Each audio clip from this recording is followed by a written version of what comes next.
जय श्री कृष्णा, जय श्री राम।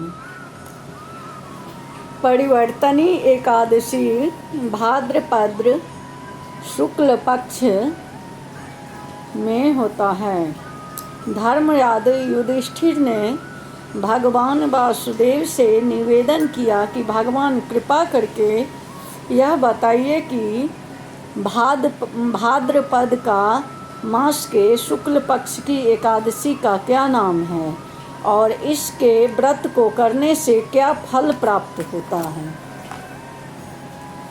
श्री कृष्ण बोले, हे धर्मराज, भादव मास के शुक्ल पक्ष की एकादशी को परिवर्तनी एकादशी कहते हैं।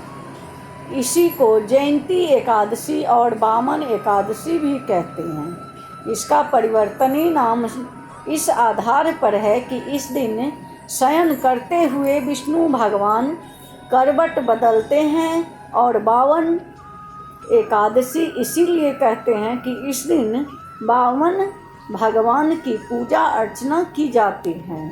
यह एकादशी सब पापों को नष्ट करके स्वर्ग प्रदान करती है। अब मैं इस एकादशी के संबंधित महात्म को बताता हूँ। इस एकादशी को व्रत से वाजपेयी यज्ञ का फल मिलता है, बल्कि उससे भी अधिक। इस दिन जो कोई भगवान वामन की पूजा करता है, उस दिनों देवताओं ब्रह्मा विष्णु महेश की पूजा का फल प्राप्त हो जाता है। जो व्यक्ति इस व्रत को कर लेते हैं, उनके लिए कुछ भी को शेष नहीं रहता है। इस एकादशी को करवट बदलने की बात सुनकर युधिष्ठिर ने श्री कृष्ण से पूछा, भगवान, मैं यह जानना चाहता हूँ कि भगवान किस प्रकार शयन करते हैं और करवट बदलते हैं। मैं यह भी जानना चाहता हूँ कि उन्होंने राजा बलि को क्यों बांधा और वामन भगवान बौने का रूप बनाकर क्या क्या लीलाएं की। चतुर्मास के विधि क्या है और भगवान के शयन करने की उस समय सीमा में संसारी मनुष्यों को क्या करना चाहिए, यह भी मैं जानना चाहता हूँ। श्री कृष्ण बोले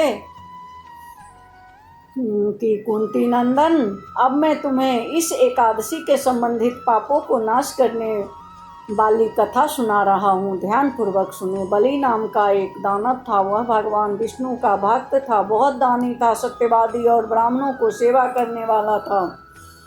सदा यज्ञ एवं तपस्या करता रहता था। उसकी भक्ति और तप बल से प्रभाव से इतना बढ़ गया था कि इंद्रासन पर बैठकर स्वर्ग पर राज करने लगा। इंद्र आदि देवता इस बात को सहन नहीं कर सके तो भगवान के पास गए और अपनी समस्याएं बताए। देवताओं के उद्धार करने के लिए भगवान के वामन रूप धारण किए।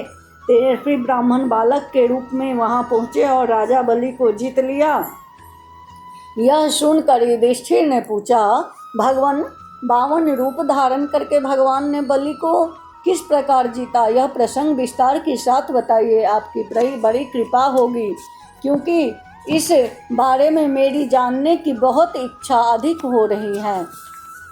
भगवान कृष्ण ने उत्तर काल में कहा, राजन, भगवान वामन का रूप बनाकर बलि के पास गए और बोले, राजन, मुझे 3 पग जमीन चाहिए।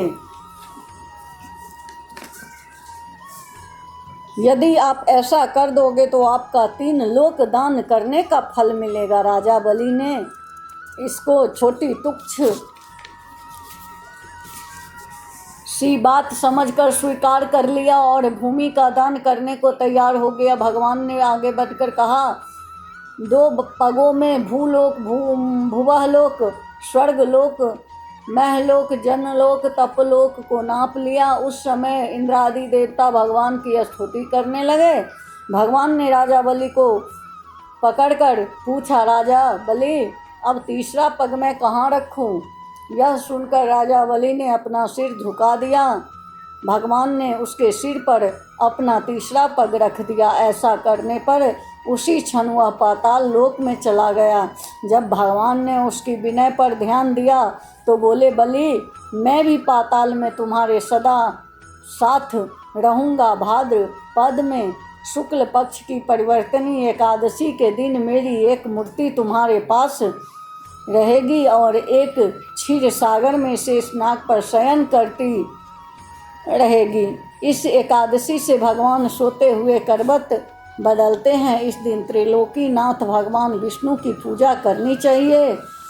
इसमें चावल और दही के साथ चांदी का दान करना चाहिए। रात्रि जागरण भी करना चाहिए। इस प्रकार इस एकादशी का व्रत करने से मनुष्य के सभी पापों नाश हो जाता है और उसे स्वर्ग लोक की प्राप्ति हो जाती है। उसे लोक और परलोक दोनों जगहों में यश प्राप्त होता है। बोलिए जय श्री कृष्ण, जय श्री राम।